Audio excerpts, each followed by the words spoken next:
Hello दोस्तों, इस video में art of teaching and other skill previous year paper solution देखने वाले हैं। यह पेपर 10 सितंबर 2023 को पूछा गया है। तो चलिए शुरू करते हैं क्वेश्चन नंबर फर्स्ट से। फर्स्ट है कि शिक्षण प्रक्रिया में एक महत्वपूर्ण तत्व है। तो ऑप्शन नंबर सी क्या है? तो शिक्षार्थी। ठीक है, तो देखिए शिक्षण प्रक्रिया के सबसे महत्वपूर्ण तत्व है शिक्षक, शिक्षार्थी तथा पाठ्यक्रम, पाठचर्या है। तो ऑप्शन नंबर ए यानी शिक्षण का निर्जीव ध्रुव बिंदु। शिक्षा का त्रिमुखी प्रक्रिया है जिसमें पाठचर्या शिक्षण का निर्जीव ध्रुव बिंदु है, जबकि शिक्षक एवं छात्र सजीव बिंदु है। ठीक है, तो पाठचर्या है शिक्षण का निर्जीव ध्रुव बिंदु। नेक्स्ट कहता है इनमें से एक शिक्षण का चरण नहीं है। इनमें से एक शिक्षण का चरण नहीं है अंतःक्रियात्मक। अंतःक्रियात्मक शिक्षण चरणों के संदर्भ में सामान्य तौर पर इस्तेमाल किया जाने वाला शब्द नहीं है। शिक्षण शिक्षा प्रक्रिया का अभिन्न अंग है। तो कहता है इनमें एक शिक्षण का चरण नहीं है अंतःक्रियात्मक।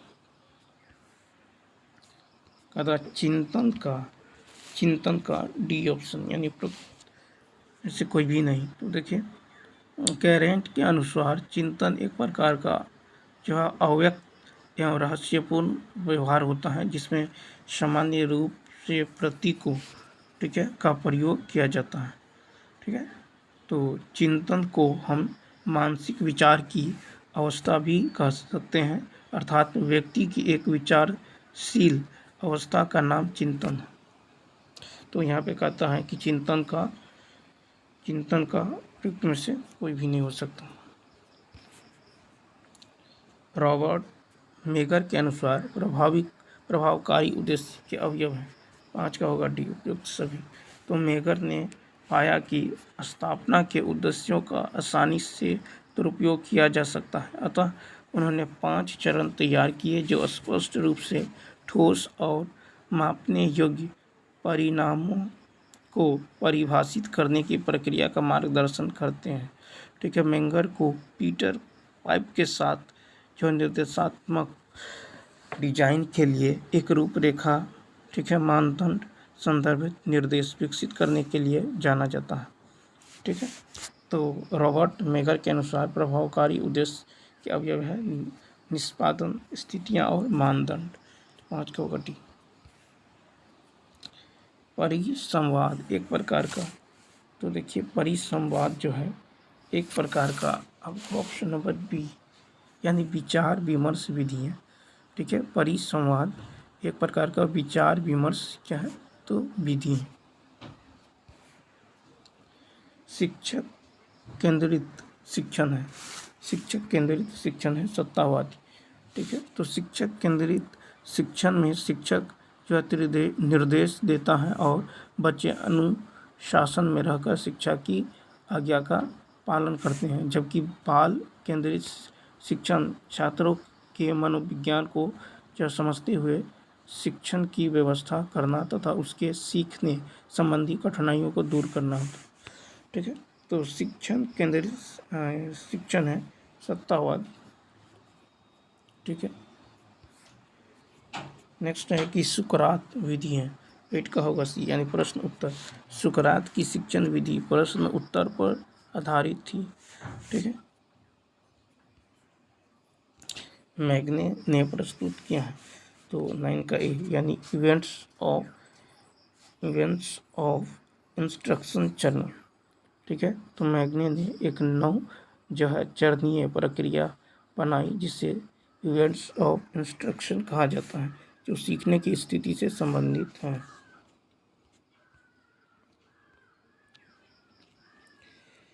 नेक्स्ट कहता मैग्ने के इवेंट्स ऑफ इंस्ट्रक्शन के 10 का होगा डी ऑप्शन 9 चरण है।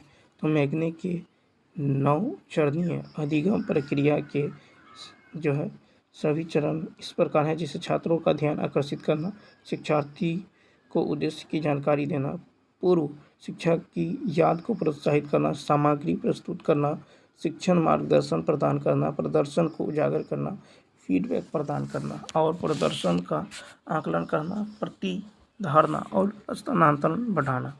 तो मैग्ने के यूनिट्स ऑफ इंस्ट्रक्शन के 9 चरण हैं। कहता है कि सूक्ष्म शिक्षण में कौन से चरण शामिल हैं? तो ऑप्शन नंबर देखिए डी, उपयुक्त सभी। देखिए सूक्ष्म शिक्षण में ज्ञान की प्राप्ति की स्थिति, कौशल अधिग्रहण की स्थिति, कौशल स्थानांतरण स्थिति, यानी ऑप्शन नंबर डी। ठीक है, तो फेजेज ऑफ माइक्रो टीचिंग्स ये सारे हैं, ज्ञान की प्राप्ति, कौशल प्राप्ति अवस्था और स्थानांतरण अवस्था।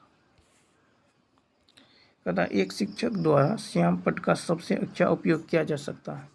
तो महत्वपूर्ण और उल्लेखनीय बिंदुओं को लिखने के लिए तो ऑप्शन नंबर क्या हो जाएगा? बी ऑप्शन, यानी श्याम पट्ट, ठीक है, या ब्लैक बोर्ड वह जो है दृश्य सहायक सामग्री है जिसे शिक्षक द्वारा कक्षा निर्देश के लिए सबसे अधिक उपयोग किया जाता है। ठीक है, तो एक शिक्षक का द्वारा श्याम पट्ट का सबसे अच्छा उपयोग किया जा सकता है महत्वपूर्ण और उल्लेखनीय बिंदुओं को लिखने के लिए। ऑप्शन नंबर हो जाएगा बी। अभिकरी देखिए यहाँ पे अभिक्रमिक अनुदेशन का विकास किसने किया है? तो 13 का होगा स्किनर। तो अभिक्रमिक अनुदेशन अधिगम के क्षेत्र में प्रस्तुत की जाने वाली एक आधुनिक विधि है जिसके द्वारा छात्रों को अपनी जो व्यक्तिगत भिन्नताओं के आधार पर सीखने का अवसर जो है प्राप्त होता है। ठीक है, तो होगा स्किनर। अभिक्रमिक अनुदेशन विकास किसने किया? स्किनर। नेक्स्ट क्वेश्चन है कि प्रगतिशील कक्षा पारिस्थितिकी तंत्र में बच्चों को देखा जाता है। सी ऑप्शन, यानी सक्रिय अन्वेषक। प्रगतिशील कक्षा पारिस्थितिकी तंत्र में बच्चों को सक्रिय खोजकर्ता के रूप में देखा जाता है क्योंकि प्रगतिशील कक्षा पाठ्य सामग्री और अनुभवों से जुड़कर शिक्षार्थी के भीतर कौशल विकास पर जोर देती तथा बच्चों को उनकी प्रतिभा का उपयोग कर आत्मनिर्भर और उत्पादक बनाने के लिए जो है करके सीखने को बढ़ावा देती। शिक्षार्थी केंद्रित शिक्षा का प्रमुख सिद्धांत है। तो 15 का होगा ए। शिक्षार्थी केंद्रित शिक्षा का प्रमुख सिद्धांत है करके सीखने और इसके अतिरिक्त वह हमारे जीवन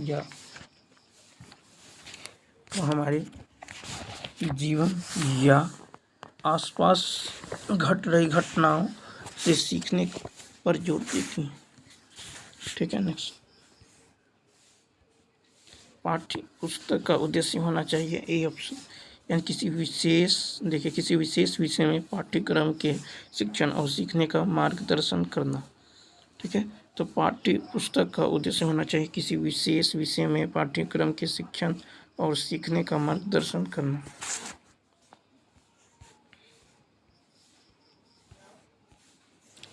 विश्वविद्यालय का पुस्तकालय बजट पारित किया जाता है। तो कार्यकारी परिषद द्वारा। विश्वविद्यालय प्रशासन का प्रमुख जो उपकुलपति होता है। कार्यकारी परिषद को जो है सिंडिकेट या प्रबंधन बोर्ड भी कहा जाता है। यह ऐसा प्राधिकरण है जो सभी कार्यकारी निर्णय जो है लेता है और उन्हें लागू करता है। कार्यकारी परिषद के पास विश्वविद्यालय के राजस्व और संपत्ति के प्रबंधन और प्रशासन की शक्ति होती है। विश्वविद्यालय के पुस्तकालय के बजट निर्धारण भी यही करती है। एक अच्छा शिक्षक होना चाहिए। 18 का बी, साधन संपन्न और सहभागिता। तो देखिए एक अच्छे शिक्षक का योग्य यानी अपने विषय में निपुण होना बेहद जरूरी है क्योंकि शिक्षा ज्ञान पर आधारित है। तो एक अच्छा शिक्षक होना चाहिए साधन संपन्न और सहभागिता। छात्र आमतौर पर एक शिक्षक की प्रशंसा करते हैं जो सभी छात्रों से मित्रवत होते हैं। ठीक है, तो छात्र आमतौर पर एक शिक्षक की प्रशंसा करते हैं जो सभी छात्रों से मित्रवत होते हैं। शिक्षण एक पारस्परिक गतिविधि है। शिक्षण एक पारस्परिक गतिविधि है शिक्षक और छात्र के बीच। ठीक है, शिक्षण छात्र और शिक्षक के बीच ज्ञान के आदान प्रदान की एक पारस्परिक गतिविधि है। वर्तमान परीक्षा प्रणाली में किस क्षेत्र के उद्देश्यों का मुख्य रूप से मूल्यांकन किया जाता है? 21 का होगा बी, संज्ञानात्मक क्षेत्र। तो वर्तमान परीक्षा प्रणाली मुख्य रूप से संज्ञानात्मक क्षेत्र के उद्देश्यों को मापती हैं। संज्ञानात्मक क्षेत्र में अधिगम के उद्देश्य शामिल हैं। ठीक है, तो वर्तमान परीक्षा प्रणाली में किस क्षेत्र के उद्देश्यों का मुख्य रूप से मूल्यांकन किया जाता है? संज्ञानात्मक क्षेत्र। मात्रात्मक निर्णय की प्रक्रिया है बी ऑप्शन मापन। तो मात्रात्मक निर्णय माप पर आधारित और व्यवस्थित एवं नियंत्रित तरीके से किया जाता है। नेक्स्ट है, कहता किस प्रकार के मूल्यांकन का उपयोग कक्षा में रैंकिंग के लिए किया जाता है? तो इसका होगा सी मानक संदर्भित मूल्यांकन। ठीक है, मानक संदर्भित मूल्यांकन। तो कक्षा में रैंकिंग के लिए मानक संदर्भित मूल्यांकन विधि का उपयोग किया जाता है। ठीक है,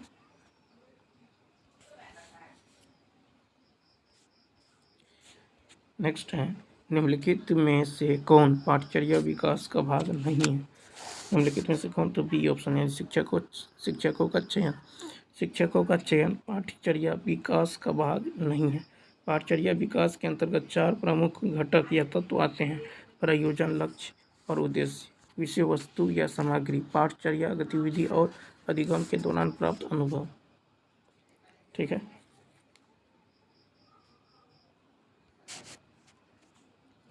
किसी विषय के प्रसंग को विशिष्ट समय में पूरा करने की एक रूपरेखा है। 25 का भी पाठ्यक्रम किसी विषय विशेष के किसी पाठ प्रसंग को निश्चित समय में पूरा करने में पाठ्यक्रम का महत्वपूर्ण योगदान होता है। पाठ्यक्रम का वह दिशा एवं साधन है जिसका अनुसरण करके शिक्षार्थी शिक्षा के लक्ष्यों को प्राप्त करने का प्रयास करता है। पाठ्यक्रम का महत्व शैक्षिक प्रक्रिया में केंद्र बिंदु के रूप में महत्वपूर्ण स्थान रखता है। किसी विषय के प्रसंग को विशिष्ट समय में पूरा करने की रूपरेखा पाठ्यक्रम। शिक्षा, निम्नलिखित में से शिक्षा का कौन सा औपचारिक अधिकरण मनुष्य के जीवन में प्रबल है? तो ए विद्यालय। विद्यालय शिक्षा का जो प्रमुख औपचारिक अभिकरण है। बालक की शैक्षिक योग्यता का प्रमाण पत्र विद्यालय द्वारा ही दिया जाता है। तो कहता शिक्षा का कौन सा औपचारिक जो है अभिकरण मनुष्य के जीवन में प्रबल है? तो विद्यालय। ठीक है, औपचारिक। नेक्स्ट, संविधान के किस अनुच्छेद के द्वारा शिक्षा को मौलिक अधिकार का दर्जा दिया गया है? शिक्षा को मौलिक अधिकार 27 का हो जाएगा सी ऑप्शन। तो देखिए 2002 में भारत के संविधान में किए गए 86वें संशोधन ने शिक्षा के आधार को संविधान के भाग 3 में एक मौलिक अधिकार के रूप में स्थापित किया है। इसी संशोधन द्वारा संविधान में अनुच्छेद 21A जोड़ा गया जिसने शिक्षा के अधिकार को 6 से 14 वर्षों के बच्चों के बीच बच्चों के लिए एक मौलिक अधिकार बना दिया। बच्चों के अधिगम के लिए सबसे आवश्यक कार्य क्या है? सी ऑप्शन बच्चों की तत्परता। ठीक है, बच्चों के अधिगम के लिए सबसे आवश्यक कारक है बच्चों की तत्परता। दूर सम्मेलन है तो ए ऑप्शन 2 तरफ प्रसारण प्रणाली। तो दूर सम्मेलन या टेली कॉन्फ्रेंसिंग एक ऐसी इलेक्ट्रॉनिक तकनीक है जिसमें दो या दो से अधिक क्षेत्रों के 3-4 व्यक्ति अथवा विशेषज्ञ किसी समस्या पर अपने विचार तथा अनुभवों को एक मार्ग या द्विमार्गी संप्रेषण द्वारा एक दूसरे के साथ साझा कर सकते हैं। तो दूर सम्मेलन है 2 तरफ प्रसारण प्रणाली। शिक्षक के लिए श्यामपट्ट पर लिखने का सही तरीका क्या है? तो सी ऑप्शन, यानी पहले बातों को लिखना और तब छात्रों को पढ़ने के लिए कहना। ठीक है, रुहेलखंड में 1857 के विद्रोह का सेनापति कौन था? तो ये होगा ए ऑप्शन, यानी अहमदुल्ला। तो देखिए वर्ष 1857 में हुई क्रांति के नेतृत्व झांसी में रानी लक्ष्मीबाई ने किया, जगदीशपुर में कुंवर सिंह ने, रुहेलखंड में खान बहादुर खान। ठीक है, रुहेलखंड में यहाँ पे देखिए रुहेलखंड में खान बहादुर खान, ग्वालियर में तात्या टोपे ने नेतृत्व किया तथा फैजाबाद में क्रांति का नेतृत्व करने के लिए मौलवी अहमदुल्लाह ने रुहेलखंड में भी खान बहादुर खान के साथ मिलकर अंग्रेजों से मुकाबला किया है। ठीक है, तो यहाँ पे हो जाएगा अहमदुल्लाह, ठीक है, रुहेलखंड में, यानी तो खान बहादुर खान। ठीक है, नेक्स्ट, डोडा बेटा चोटी निम्नलिखित में से किस पहाड़ी श्रृंखला में स्थित है? तो देखिए यहाँ पे जो हो जाएगा सी नीलगिरी। तो डोडा बेटा चोटी नीलगिरी की पहाड़ियों में स्थित 2637 मीटर यानी 8652 फीट की ऊंचाई पर नीलगिरी पर्वत की सबसे ऊंची चोटी डोडा बेटा है। इसके चारों ओर एक आरक्षित वन है। चोट घाटियों में इसकी ढालों पर सिनकोना के जो है सरकारी बागान है। इसकी चोटी पर मौसम विज्ञान वेधशाला भी है। यह चोटी जो है ऊटी से केवल 10 किलोमीटर दूर है। ठीक है, तो डोडा बेटा चोटी किस पहाड़ी का श्रृंखला में स्थित है? तो नीलगिरी।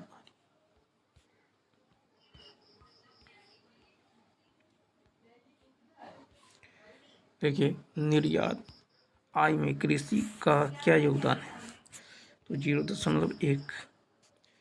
ठीक है, फिर कहता है कि कुंवर सिंह ने अपना अंतिम युद्ध किस अंग्रेज कप्तान के विरुद्ध लड़ा था?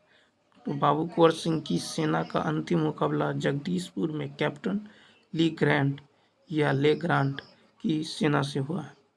ठीक है, 23 अप्रैल को कुंवर सिंह को कैप्टन ले ग्रांट के नेतृत्व वाली सेना पर जगदीशपुर के पास जीत मिली थी। 26 अप्रैल 1858 को उनके गांव में ही उनकी मृत्यु हो गई। तो कुंवर सिंह की सेना का अंतिम मुकाबला जो जगदीशपुर में कैप्टन ली ग्रांट या ले ग्रांट की सेना से हुआ। ठीक है, तो यहाँ पे कोई ऑप्शन नहीं है। नेक्स्ट, कहता खबरों में रहे बंधन एक्सप्रेस और मैत्री एक्सप्रेस भारत और किस देश के बीच चलती हैं? तो 35 का सी बांग्लादेश। तो बंधन और मैत्री एक्सप्रेस भारत से बांग्लादेश के बीच चलती हैं। ठीक है, मैत्री एक्सप्रेस भारतीय शहर कोलकाता को बांग्लादेश की राजधानी ढाका से जोड़ती हैं। ठीक है, उसके बाद देखिए बंधन एक्सप्रेस एक अंतर्राष्ट्रीय एक्सप्रेस रेल सेवा है। ठीक है, जो हर हफ्ते भारतीय शहर कोलकाता, पश्चिम बंगाल और बांग्लादेशी शहर जो खुलना के बीच चलती। डीडीटी और एल्युमिनियम के डिब्बे खाली स्थान के उदाहरण है। 36 का होगा डी। देखिए डीडीटी और एल्युमिनियम के डिब्बे गैर बायोडिग्रेडेबल प्रदूषक के उदाहरण। इसके अलावा प्लास्टिक, पॉलीथीन बैग, कीटनाशक, पारा, शीशा, आर्सेनिक, सिंथेटिक, ठीक है, सिंथेटिक फाइबर, कांच की वस्तुएं, लोहे के उत्पाद और चांदी की पन्नी भी गैर बायोडिग्रेडेबल प्रदूषक हैं। ठीक है, फिर कहता है गैर बायोडिग्रेडेबल कचरा विघटित नहीं होता बल्कि जमा होता रहता है और जैव आवर्धन का कारण है, जिसके परिणाम स्वरूप मिट्टी और पानी प्रदूषित होते हैं। डीडीटी और एल्युमिनियम के डिब्बे जो है गैर बायोडिग्रेडेबल प्रदूषक। प्लास्टिक कचरे के लिए निम्नलिखित में से कौन सा कथन गलत है? तो ए ऑप्शन, यानी इसका उपयोग खाद बनाने के लिए किया जाता है। ठीक है,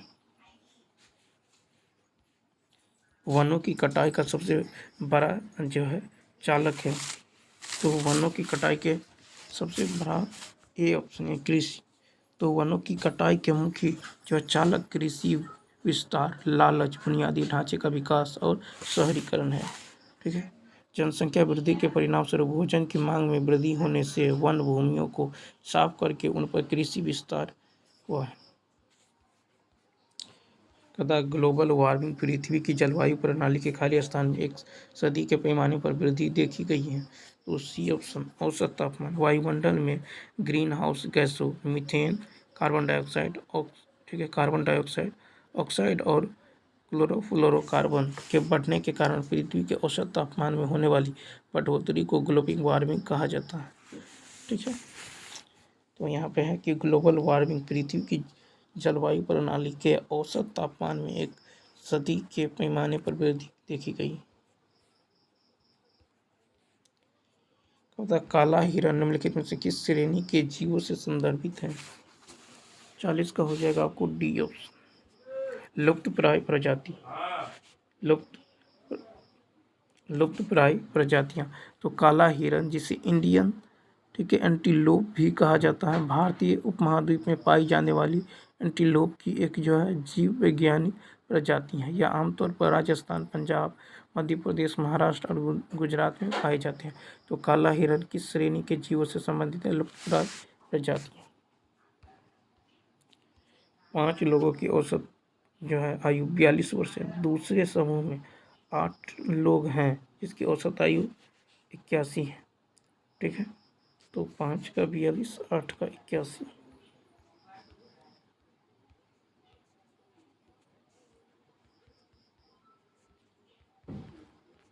ठीक है, तो कहता है जब दोनों समूह को मिलाया जाए तो सभी की औसत, जब दोनों को मिलाएंगे तो यहाँ पे कितना हो जाएगा? देखिए, 5 दूनी 10 और 5 का 20 एक 21, ये हो जाएगा 1 अट्ठे 8, 8 अट्ठी 64, ये हो जाएगा 8, 4 एक 5, 6 2 8 और 8 5 13, 13 छक 78।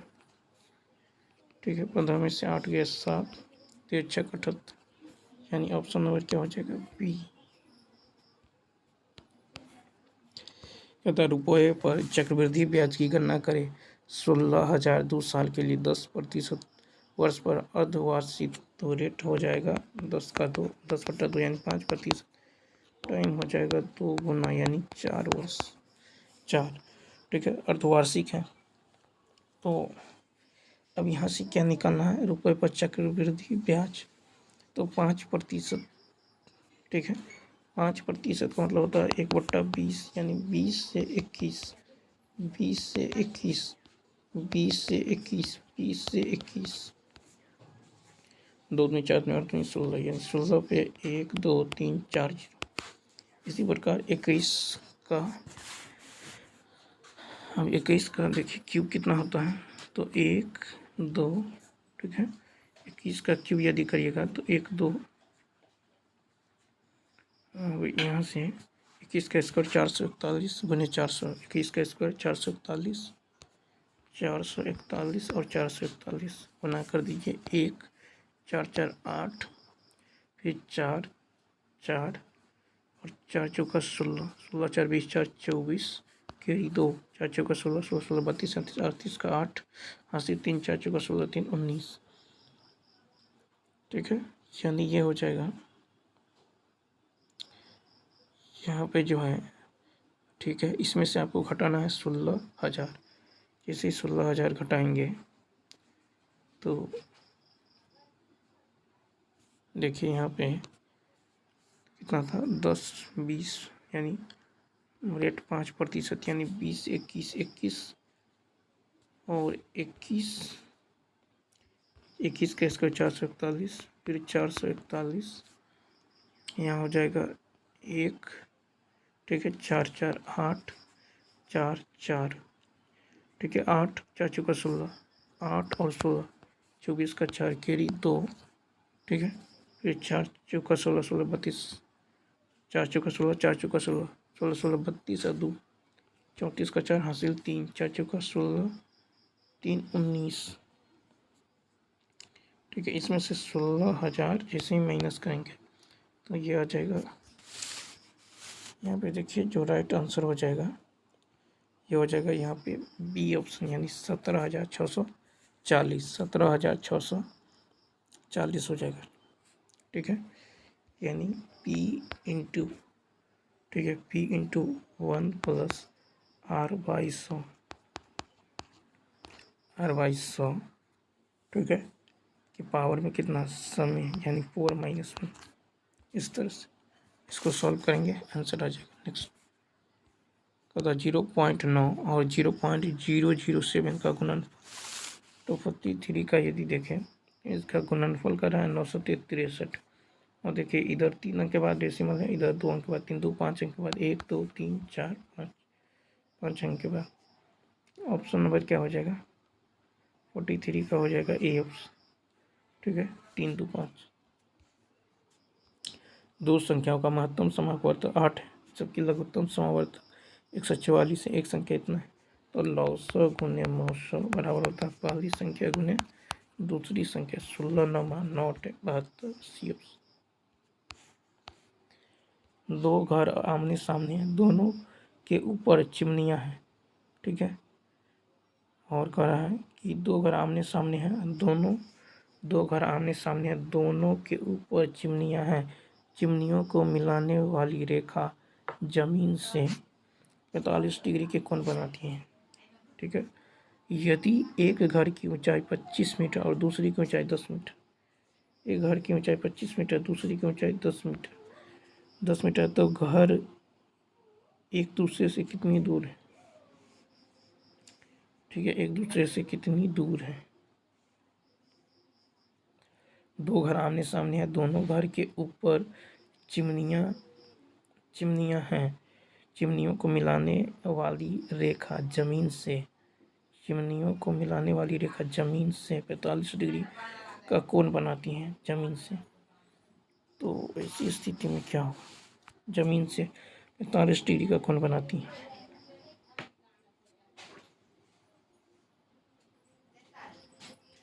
या फिर यहाँ से देखिए ऐसे, तो 45 डिग्री, और यहाँ से इसको मिला दें तो 45 डिग्री का कोण बनाती है। तो 10 45, ये 25 है तो ये भी 25 होगा। ठीक है, ये 10 10 तो ये भी 10 होगा। तो टोटल कितना हो जाएगा? तो देखिए यहाँ पे 25 15 18, यहाँ पे जो राइट आंसर होगा ये हो जाएगा ए ऑप्शन। ठीक है, नेक्स्ट देखिए, मूली, जड़, गुलाब, तो क्वेश्चन मार्क की जगह क्या होगा? तो ऑप्शन नंबर देखिए, जिस प्रकार मूली पौधे के जड़ वाले भाग से प्राप्त होता है, उसी प्रकार गुलाब पौधे के फूल वाले भाग से प्राप्त होता है, यानी डी ऑप्शन। ठीक है, तो मूली जड़ से, तो गुलाब फूल से। वह सब चुने जो बाकी से अलग है। तो यहाँ पे यदि आप देखें, टोपी, पगड़ी, हेलमेट, आवरण, तो यही अलग है। यहाँ पे कर रहा है 48 में आपको यहाँ पे आपको दी गई श्रृंखला में पैटर्न, यहाँ पे देखिए 8 यानी 9 एक जोड़ा है, 9 से 10 एक जोड़ा है। ठीक है, तो 11 में एक जोड़ेंगे तो यहाँ पे 12 होगा, यहाँ पे खाली, फिर 12 में एक जोड़ा 13, 13 एक 14, एक 15। तो ऑप्शन नंबर क्या होगा? 15 12।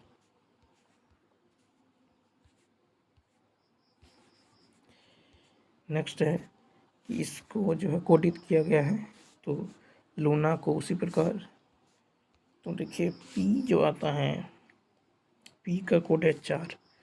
ठीक है, तो यहाँ में एल का कोड कितना है? 5 है। फिर यहाँ पे देखिए यू का कोड क्या है? यू का कोड 7 है। फिर एन का कोड कितना है? 8 है। एन का कोड 8 है। ए का कोड कितना है? 6। तो यानी इसका राइट आंसर होगा सी ऑप्शन। तस्वीर में एक महिला की ओर इशारा करते हुए राजेश ने कहा कि अपने दादा की इकलौती बेटी मेरी पत्नी है। अपने दादा की, एक तस्वीर में एक महिला की ओर इशारा करते हुए राजेश ने कहा कि अपने दादा, मान लीजिए राजेश इसके पिता के पिता है। ठीक है, तो अपने दादा की इकलौती बेटी, ठीक है, अपने दादा की इकलौती बेटी, तो अपने दादा की इकलौती बेटी, अपने दादा की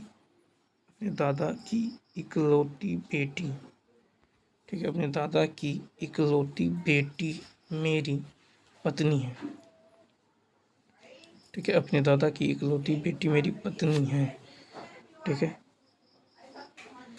अपने दादा की इकलौती बेटी, तो यहाँ पे जो राइट आंसर हो जाएगा ये हो जाएगा, तो यहाँ कहता है राजेश उस महिला से किस प्रकार संबंधित है? राजेश उस महिला से, कहता अपने दादा की इकलौती बेटी मेरी पत्नी। ये कुछ सही नहीं लग रहा है, बट इसका आंसर है बी ऑप्शन, इतना होगा। ठीक है, अपने दादा की इकलौती बेटी मेरी पत्नी है, ये कुछ सही नहीं है। तो चलिए दोस्तों, इस वीडियो में इतना ही। यदि यह वीडियो अच्छा लगा हो तो लाइक, शेयर और सब्सक्राइब करना ना भूलें। मिलते हैं नेक्स्ट वीडियो में, तब तक के लिए थैंक्स।